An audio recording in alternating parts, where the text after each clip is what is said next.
बहुत दिनों की बात है। सीतापुर गांव में एक दयानाथ नाम का पहलवान था। उसका नाम तो दया था, पर दया उसके स्वभाव में नहीं था। उसकी माँ का नाम मीरा था। उसने मेहनत मजदूरी करके दयानाथ को पाल पोस कर बड़ा किया था। वह बेटा जो कि 11 वर्ष बाद बड़े ही मन्नतों से पैदा हुआ था। छोटे से ही वह बहुत ही शरारती था। गांव के सभी बच्चों से हमेशा लड़ता झगड़ता रहता था। माँ सोची अभी छोटा है इसलिए ऐसा करता है, बड़े होने पर नहीं किया करेगा। कुछ सालों बाद जब वह बड़ा हुआ फिर भी उसकी आदत वैसे ही थी। और तो और अब वह अपनी माँ की इज्जत भी नहीं किया करता था। फिर भी माँ उसे कुछ नहीं कहती थी। वह उसकी गलतियों को अनदेखा करती थी। मीरा को ऐसा लगता था कि वह आज नहीं तो शादी के बाद सुधर जाएगा। लेकिन दयानाथ नहीं सुधरा। जब वह 21 वर्ष का हो गया तो वह और भी अत्याचारी बन गया। उसकी आदत इतनी बिगड़ गई थी कि वह अब अपनी माँ और पिता पर हाथ उठाने लगा था। 2 साल बाद उसके बूढ़े पिता भी दुनिया से चले गए। माँ अब अकेली रह गई थी। उसे अपने बेटे की चिंता होने लगी थी कि उसकी मृत्यु के बाद उसके बेटे का क्या होगा। उसे खाना बनाकर कौन देगा। उसकी माँ ने सोचा इसकी शादी एक अच्छी लड़की से कर देंगे तो दयानाथ का जीवन सफल हो जाएगा। उसका ध्यान अपने परिवार में लगा रहेगा तो वह गुस्सा भी नहीं करेगा।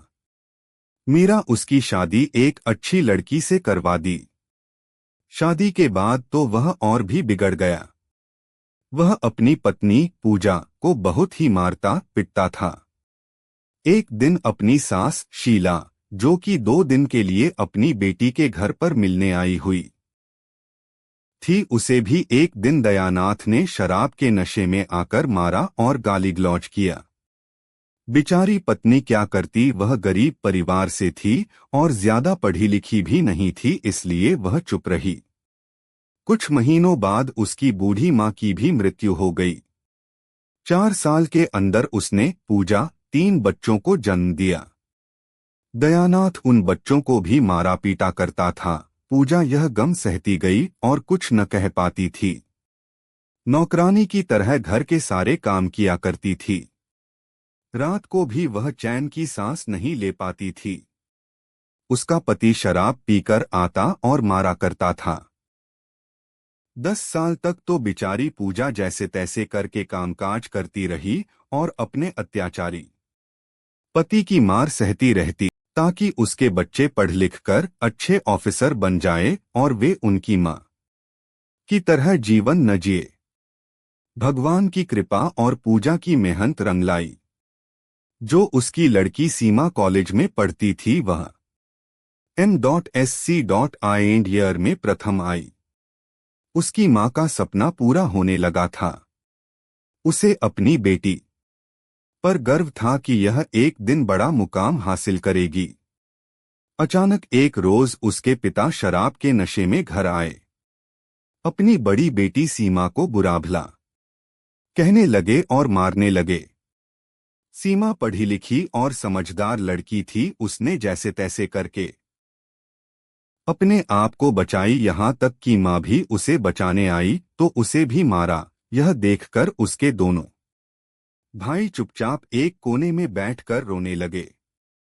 सीमा अपनी गलती के बारे में पूछती है कि मैंने कौन सी गलती करी थी।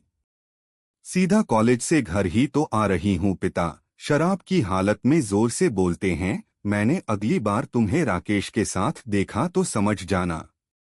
सीमा धीरे से बोली, राकेश मेरे कक्षा में पढ़ता है और वह मेरा अच्छा दोस्त है। पिता मैंने तुम्हें इतना बड़ा क्या राकेश के लिए किया है कि तुम उसके साथ चली जाओ। तुम्हारे ऊपर और तुम्हारे शरीर के ऊपर सिर्फ मेरा ही हक है, इसे मैं किसी और के हवाले नहीं कर सकता हूँ।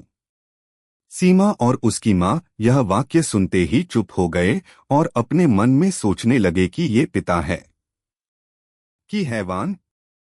सीमा अब इस घर में एक पल के लिए भी नहीं रुकना चाहती थी, क्योंकि हर रोज के नाटक से वह थक चुकी थी। आज तो उसके पिता ने इंसानियत का हद ही पार कर दिया था। अब उसे पिताना से भी घृणा होने लगी थी। आसपास के लोग भी उनकी मदद करने से डरते थे। किसी ने उनकी मदद की तो उसके पिता पड़ोसी लोगों से भी लड़ाई करते थे। लोग उनकी मदद तो करना चाहते तो थे पर कर नहीं पाते थे। उसकी मां ने उसके लिए इतना संघर्ष किया था, उसे सीमा पूरा करना चाहती थी। एक दिन जब उसके पिता घर से किसी काम के लिए 2 दिन के लिए बाहर चले गए थे, तभी पूजा ने सोचा यह अच्छा मौका है। रोज रोज के झगड़े से तंग आकर पूजा ने सीमा की शादी अपने सहेली के बेटे राकेश, जो कि उसके ही कक्षा में पढ़ता था, उससे करा देती है और अपनी बेटी को इस नर्क से निकाल देती है। उसी रात सीमा और राकेश उस गांव से चले जाते हैं और कानपुर शहर में जाकर अपनी आगे की पढ़ाई करते हैं। घर पर जब उसके पिता को यह बात पता चलती है तो हमेशा की तरह फिर से लड़ाई होती है। लेकिन आज के इस लड़ाई से पूजा को कोई दुख का असर नहीं हुआ। वह बहुत खुश थी और समय बीतता गया। जल्द ही रीना वकील बन गई। उसने अपनी मां पूजा को उस नर्क से आजादी दिलाई और अपनी मां सहित दोनों छोटे भाइयों को अपने साथ अपने घर में रखकर अच्छे तरह से पढ़ा लिखा रही है। आज वे सब एक सम्मान का जीवन व्यतीत कर रहे हैं। आठ सीमा की मां पूजा का यह संघर्ष पूरा हुआ। उधर उसके पिता अब अकेले अपनी जिंदगी जी रहे हैं। कोई भी उन्हें खाने के लिए नहीं देता है। जैसे तैसे वह पापी अपना जीवन जी रहा है, या कह सकते हैं कि अपने कर्मों का सजा भुगत रहा है। इसलिए ऐसा कहा जाता है कि धरती पर स्वर्ग और नरक है। जो जैसा कर्म करेगा उससे वैसा ही भुगतना पड़ेगा। इसलिए सबके साथ अच्छा व्यवहार करना चाहिए ताकि हमारे साथ भी लोग अच्छा व्यवहार करें।